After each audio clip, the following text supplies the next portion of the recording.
My name's Paul. I build furniture. I want to talk about the tools that I use to prototype stuff. I take a 3D scan of a space and then I prototype and model the furniture, in this case my dining room table, in the space. There's the real thing.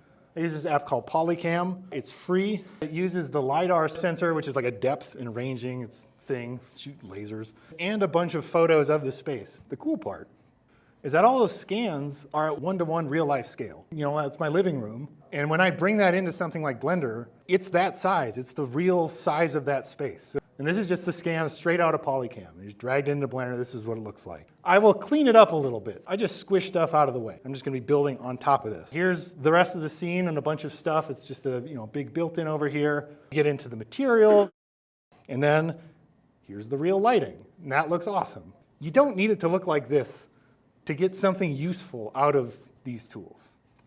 You just need cubes. That's that scan with no materials, no lights, nothing. I didn't know how big of a deck to make because it's a weird space and I just wanted to try some options. So that's what I ended up on, and that's what I eventually built. Or, this is on the other side of our house.